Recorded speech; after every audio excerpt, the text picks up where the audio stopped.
आए दिन अदालतों में बुजुर्गों को अपने अधिकारों के लिए संघर्ष करना पड़ रहा है, क्योंकि अक्सर ये देखा जाता है कि बुजुर्ग तो अपने बच्चों के बीच संपत्ति का बंटवारा कर देते हैं, लेकिन जब उनको असली जरूरत पड़ती है अपने परिवार की या ऐसे अपने बच्चों की देखभाल की, तो बच्चे देखभाल करने से पीछे हट जाते हैं। ऐसे में बुजुर्ग परेशान होते हैं और उन्हें अदालतों का दरवाजा खटखटाना पड़ता। अभी हाल में मद्रास हाईकोर्ट ने और बॉम्बे हाईकोर्ट ने ऐसे ही मामलों में फैसले दिए हैं।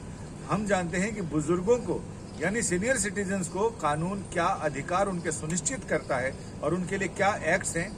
एक्ट की रोशनी में बुजुर्गों के अधिकार कितने सुनिश्चित हैं, इस बारे में हम बात करें। सुप्रीम कोर्ट में एडवोकेट नीरज गुप्ता हमारे साथ हैं। नीरज जी, सीनियर सिटीजन्स के अधिकारों के संरक्षण के लिए क्या अलग से एक्ट है और कानून क्या कहता है?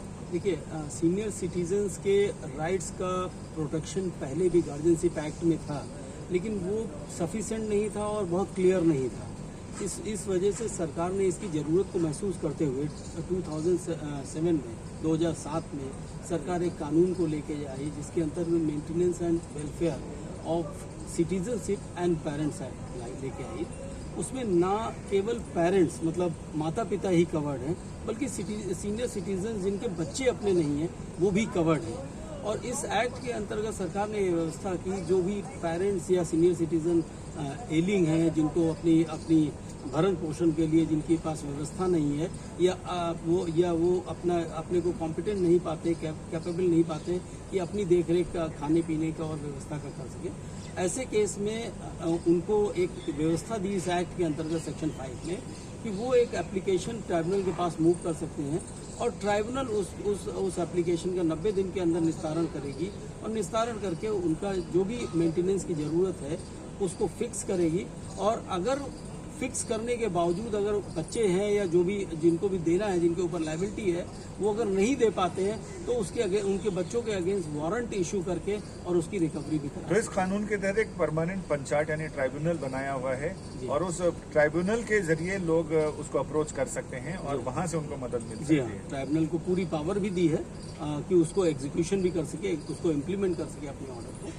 तो ट्राइब्यूनल के उसकी व्यवस्था करके उन्होंने ये सुनिश्चित करा है सरकार ने कि अगर कोई भी आदमी अगर ऐसा महसूस करता है कि वो अपने को अपनी देखरेख नहीं कर पा रहा है, पैसे नहीं है या कोई और उसकी संपत्ति से भी उसको कोई इनकम नहीं आ रही, तो अपने बच्चे या जो भी उनके रिलेटिव हैं, नियरेस्ट रिलेटिव, उनसे मांग कर सकता है और उसको ट्राइब्यूनल देख करके ऑर्डर करेगी और फिर उनको उससे मिलेगी जिससे उनको अपनी भरण पोषण कर सके।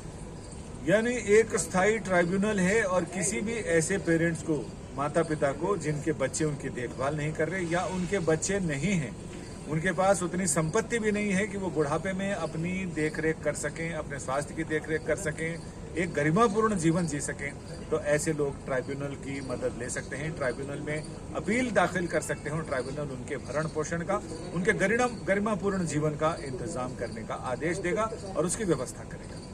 संजय शर्मा, दिल्ली आज तक।